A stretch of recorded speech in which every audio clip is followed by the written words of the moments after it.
Hello students, स्वागत है एक बार फिर से आप सभी का आपके अपने यूट्यूब चैनल विष्णु सर में।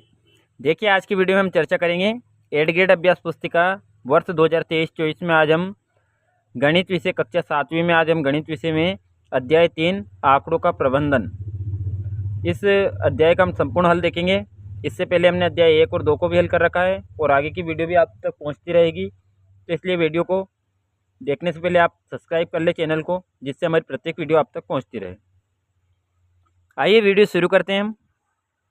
सबसे पहले हम उदाहरण समझते हैं, फिर प्रश्नों को हल करेंगे हम। यहाँ पर उदाहरण दिया हुआ है कि वर्ष 1998 से 2002 के बीच में एक फैक्ट्री द्वारा निर्मित साइकिलों की संख्या निम्नलिखित सारणी में दर्शाई गई है। यहाँ पर वर्ष है 1998 में 800, 1999 में 600 साइकिलों का निर्माण किया गया, 2000 में 900 साइकिलों का निर्माण किया गया और 2001 में 1100 साइकिलों का निर्माण किया गया। वहीं 2002 में 1200 साइकिलों का निर्माण किया गया। यह प्रश्न पूछा गया था किस वर्ष में अधिकतम साइकिलों का निर्माण किया गया है। तो देखिए, ग्राफ में देखिए सबसे ऊपर ग्राफ किसका जा रहा है, 2002 का, कहाँ तक, 1200, यानी कि 2002 में 1200 साइकिलों का निर्माण हुआ था। तो किस वर्ष में, 2002 में। और न्यूनतम साइकिल किस वर्ष में निर्मित हुई, तो 1999 में। यहाँ पर 1999 में 600 साइकिल है, तो सबसे छोटा ग्राफ इसका ही है। फिर अगला देखिए, विभिन्न वर्षों में कक्षा में विद्यार्थियों कुल संख्या को निम्न सारणी द्वारा प्रदर्शित किया गया है। यहाँ प्रयास करना है हमें और इनका एक चित्रालेख बनाना है। चित्रालेख बनाने के लिए इस प्रकार का संकेत देना है, चित्र देना है हमें। उसमें 5 विद्यार्थी, जैसे 2016 में 40 विद्यार्थी है, 17 में 30 है, 18 में 35 है, 19 में 25 है और 2020 में 20 विद्यार्थी है। तो देखिए, चित्रालेख से इनको किस प्रकार बना सकते हैं, क्योंकि एक संकेत, इस प्रकार का संकेत 5 विद्यार्थियों को दर्शाता है। तो 2016 में 8 संकेत बनेंगे, 2017 में 6 संकेत बनेंगे, 7 संकेत 18 में बनेंगे, 19 में 5 संकेत बनेंगे और 2020 में 4 संकेत। तो इस प्रकार इनको संकेतों को हम इस प्रकार बना सकते हैं। यहाँ पर देखिए, 2016 में हमने 8 संकेत लिए क्योंकि 40 विद्यार्थी थे, एक संकेत बराबर 5 विद्यार्थी है। तो हमको इस प्रकार चित्रालेख बनाना है। प्रश्नों की ओर बढ़ते हैं हम। देखिए, सबसे पहला प्रश्न है सही विकल्प। यहाँ पर सही विकल्पों को चुनना है हमें और उनके सामने के घेरे को भरना है। यहाँ पर दिया हुआ है कि दिए गए आंकड़े में प्रेक्षणों के अधिकतम एवं न्यूनतम मानों का अंतर क्या कहलाता है। जो भी आंकड़े या प्रेक्षण दिए हुए हैं, उनमें जो अधिकतम मान और न्यूनतम मान, सबसे बड़ा मान और सबसे छोटे मान को अंतर करेंगे यानी घटाएंगे, तो उसको हम कहेंगे परिसर। ये परिसर का सूत्र भी होगा कि अधिकतम मान में से न्यूनतम मान का अंतर कर दें हम, तो परिसर कहलाता है। इस प्रकार बी हमारा राइट आंसर होगा। सभी प्रेक्षणों के योग और प्रेक्षणों की कुल संख्या के अनुपात को कहा जाता है। तो हमने माध्य का सूत्र लिखा था, माध्य बराबर सभी आंकड़ों का योग बटे आंकड़ों की संख्या, या प्रेक्षणों का योग बटा प्रेक्षणों की संख्या। तो वो अनुपात क्या कहलाएगा, हमारा माध्य कहलाएगा। यहाँ पर देखिए, इसी सूत्र से हमें ये प्रश्न हल करना है। 5, 25, 15, 3, 10, 8 का माध्य औसत क्या होगा। तो देखिए, यहाँ पर प्रेक्षण कितने, 1, 2, 3, 4, 5, 6, इन सभी का योग करेंगे तो हमें 66 प्राप्त होगा। और 66 में 6 का भाग देंगे तो हमें कितना प्राप्त हो जाएगा, 11, यानी कि बी हमारा राइट आंसर होगा। प्रश्न नंबर अगला देखिए, चौथा। यहाँ पर दिया हुआ है 16, 2, 14, 16, 14, 12, 18, 16, 12 का बहुलक होगा। तो बहुलक वह मान होता है जिसकी अधिक पुनरावृत्ति हो। जो मान सबसे अधिक, जो आंकड़ा यानी जो प्रेक्षण सबसे अधिक बार आया, वो हमारा क्या कहलाएगा, बहुलक। तो यहाँ पर देखिए, 16 सबसे अधिक बार आया। 16 कितनी बार है, 1, 2, 3। सबसे अधिक पुनरावृत्ति किसकी हुई, 16 की। तो यहाँ पर बहुलक हमारा 16 हो जाएगा। नंबर 5वां देखिए, 1 से 11 तक की प्राकृत संख्या को औसत क्या होगा। तो हम 1 से लेकर 11 तक की संख्याओं का योग करेंगे और योग में हम कितनी संख्या हो जाएगी, हमारे पास 11 है, तो 11 का भाग दे देंगे हम। तो 1 से 11 तक की संख्याओं का योग करने पर हमें 66 प्राप्त होगा। और 66 में हम 6 का उसका 11 का भाग देंगे तो 11 छंगे 66, 6 प्राप्त होगा। तो सी हमारा राइट आंसर होगा। प्रश्न नंबर 6 देखिए, सबसे बड़े एवं सबसे छोटे आंकड़े के अंतर को क्या कहते हैं। तो सबसे छोटे और सबसे बड़े आंकड़े का अंतर हमने सही विकल्प में देखा था, उसको परिसर कहते हैं। प्रश्न नंबर 7वां देखिए, दिए गए आंकड़ों को आरोही या अवरोही क्रम में व्यवस्थित करने के बाद उनके बीचों बीच का मान क्या कहलाता है। तो जो हम आरोही क्रम में यानी कि बढ़ते हुए क्रम में व्यवस्थित कर दें और उसके बाद में जो बीचों बीच का मान रहता है, वो कहलाता है हमारा माध्यक। प्रश्न नंबर 8वां देखिए, प्रथम 5 प्राकृत संख्याओं का माध्य क्या होगा। तो प्रथम 5 प्राकृत संख्या हो जाएगी हमारी 1, 2, 3, 4, 5। अब सभी प्रेक्षणों का योग बटे प्रेक्षणों की संख्या, इनका योग करेंगे हम 15। वो कितने प्रेक्षण थे हमारे पास, 5। 15 में 5 का भाग देंगे तो हमें कितना प्राप्त होगा, 3, यानी कि प्रथम 5 प्राकृत संख्याओं का माध्य क्या हो जाएगा, 3।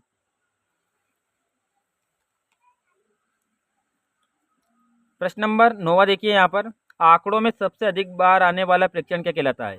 तो सही विकल्प में हमने देखा था कि जो सबसे अधिक बार आता है वो क्या कहलाता है? बहुलक। तो हमारा उत्तर होगा बहुलक।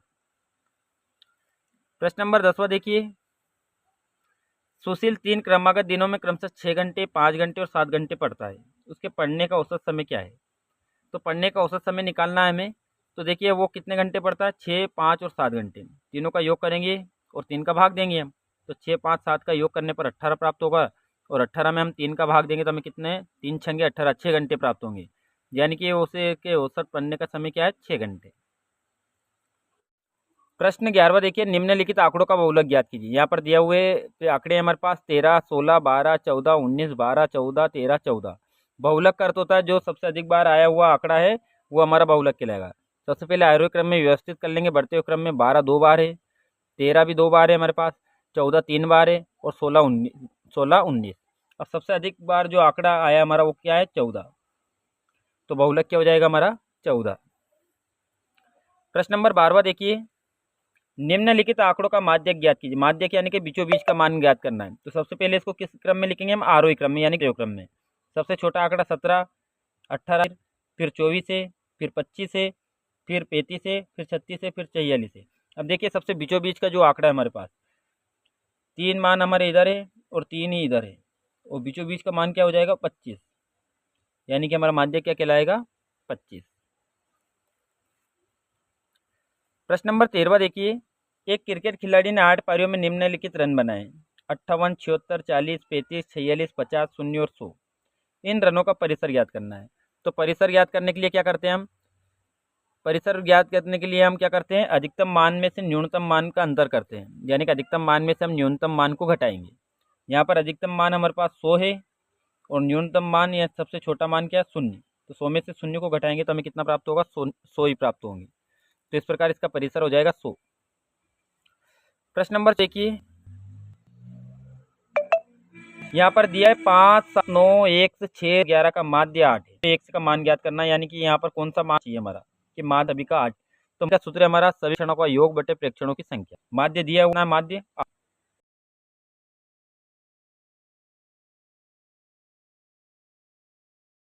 8 है और सभी प्रेक्षणों का योग करेंगे हम। तो 5, 7, 9, 1 से 6, 10, 11 का योग करेंगे हम।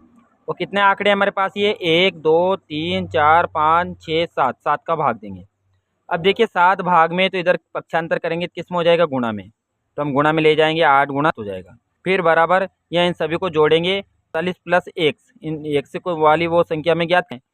अब देखिए 8 का गुणा 7 में करेंगे 56 प्राप्त होगा और 48 का है तो इधर पक्षांतर करके किस में हो जाएगा? माइनस में, बराबर 1। और 56 में से हम 48 घटाए ना प्राप्त होगा, x का मान हमें 8 होगा। 15 विभिन्न कक्षाओं के विद्यार्थियों की संख्याएं नीचे दी गई है। इन आंकड़ों को एक दंड आलेख द्वारा निरूपित कीजिए।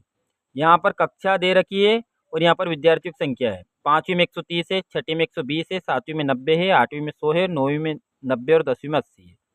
तो देखिए हम दो अक्ष लेंगे, एक्स अक्ष और वाई अक्ष। वाई अक्ष पर ऊपर जो ऊर्ध्वाधर रहेगी उस पर विद्यार्थियों की संख्या है और नीचे हमारी कक्षा है। जैसे यहाँ पर देखिए 5वीं क्लास में कितने बच्चे थे? 130। तो उसका ग्राफ जो रहेगा वो कहाँ तक रहेगा? 130 तक।